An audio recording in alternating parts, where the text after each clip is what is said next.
Okay, is this thing on? Hello. Welcome back to QUT 101. I'm your tutor Bria, and today we're running through how to find the right study routine for you. Learning about yourself and becoming an individual is what university is all about. The transition from high school to university can be kind of jarring because of it. Like discovering how you handle responsibilities and the balance of work and life can really fully depend on your strengths and weaknesses as an individual. Whilst I can't help you pay your rent or do your assignments, I can help you discover what type of student you are. And knowing that can help you through any challenges that you face in your tertiary studies. I really want to get rid of that notion that it's just like, organize more, use a calendar. It's not going to work. If it hasn't worked in the past, it's not going to start magically working now. I went to a high school that completely left their study load with their students, and I still struggled with the hyper-independence that is university. What do you mean I can just not turn up to class and no one's going to stop me? It can be easy to fall into poor habits in year one, and therefore your grades can start to suffer as you continue through your degree. So let's go on this journey, learn about what type of student we are, learn about what issues might arise for us, and try and solve some of them now. Firstly, let's have a fun little BuzzFeed quiz moment. What type of student are you? If you're great at study, very ambitious, you love big goals and big pictures, you're great at leading and great at delegation, you're probably an achiever. Achievers get all the grades, they love their little calendars, but unfortunately it can mean that they end up stretched too thin, stressed out because they're biting off more than they can chew. If you're very social and you have low stress, cruise through life, and your studies kind of tend to fall on the back burner, you're probably a procrastinator. Whilst you definitely make the most of your social life here at uni and you're creating these long life friends, great connections, great at networking, it's probably hard for you to actually sit down and start the tasks that are required of you. But this means you can have a lot of stress when it comes down to crunch time, missing out on opportunities that you might otherwise get from university if you're a bit more on the ball. If you find that you're a bit of a perfectionist, you've got big ideas and big execution, but you're also really detail oriented. Sometimes it feels like you can contradict yourself. You have periods where you're super hyper focused right into your study, and then other periods where you're feeling a bit more procrastinating. You're probably a creative. That perfectionism is going to mean that sometimes you avoid deadlines out of fear of it not being perfect. If you're a task driven, slow and steady wins the race type of person, you might be an organizer. You're super routine focused and really strict with yourself and what you need. You're probably already incorporating self-care into that routine as well. But maybe you tend to be less social and prefer independent study. It's hard for you in collaborative projects. You don't really feel comfortable leading. You prefer to just work on your own projects. You might struggle with a work-life balance because you find it difficult to reach out for help. So now that you know roughly what kind of student you are, we can maybe get into finding the right study routine for you. Prepare for the semester. My first tip to prepare you for the semester is that you should go look at your class structure. By now we're a couple of weeks into starting semester one, but it's a good idea to go refresh yourself and look at what assessments are coming up, what the course structure is going to look like, what the takeaways from the class is supposed to be. Also, you should familiarize. Is that a word? Hang on. Familiarize yourself with the QUT library and HIQ resources to help you with your study. One of my most used ones is the referencing guidelines. APA Who. Another tip of mine would be to work out what kind of note-taking methods you're going to be using. If you look online, my particular favorite is Canva. They have some pretty good lecture note templates for you to work off of. Now that you've got a couple of note-taking methods to nail down, I want to move on to where you should be studying. Setting up your study space.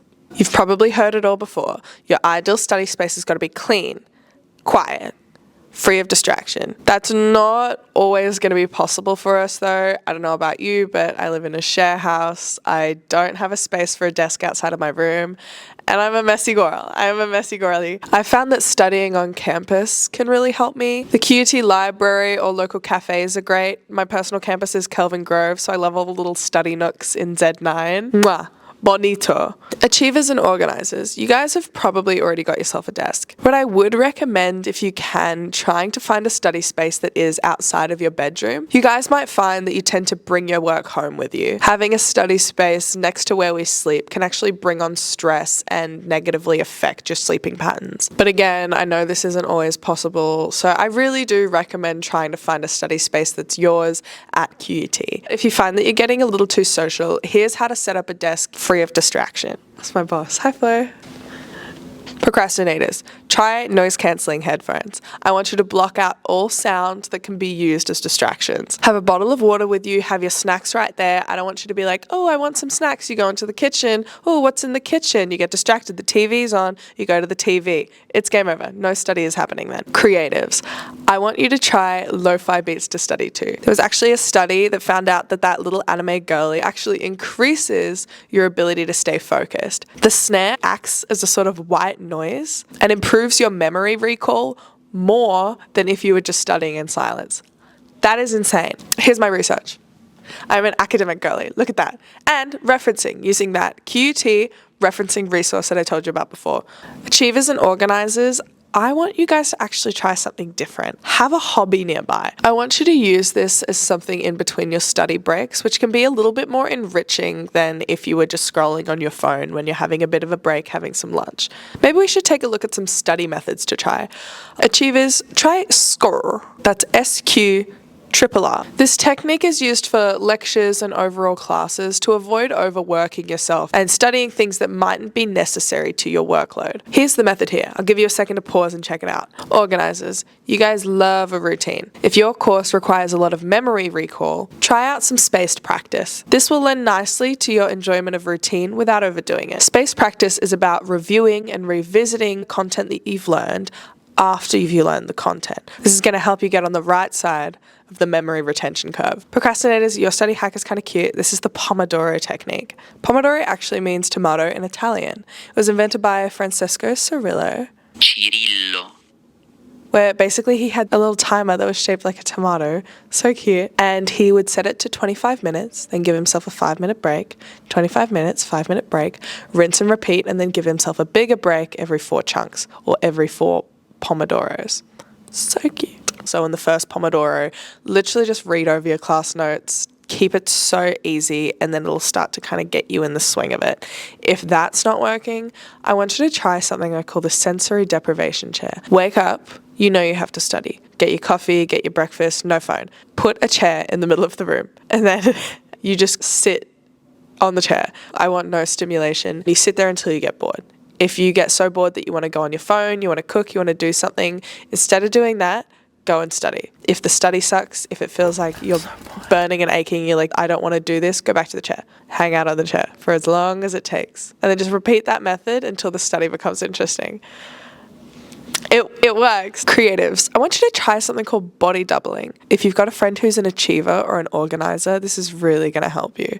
You're using your friend's motivation to motivate yourself. I find that if I'm studying next to someone who's working, I'm more inclined to actually do the study rather than get myself distracted, because it's kind of like they're there holding me accountable. It can also help because if you're a creative, we can tend to have these huge ideas and struggle niching down for our assignments. Having a friend there where once you've learned something, every half an hour, 1 hour, you can stop and give yourself a chat break where you actually talk to them about what you've learned, talk to them about what you think your assignment's going to be, talk to them about the parts that are interesting you.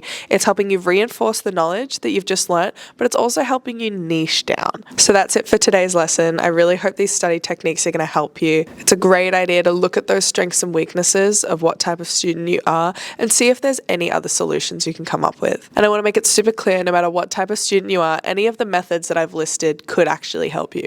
It's important to factor in your mental health. It's important to factor in your social life. And if you are struggling, I've linked some QUT resources down below to help you out. Thanks so much for watching, you guys, and I'm super keen to see you next video. Study hard, slay harder.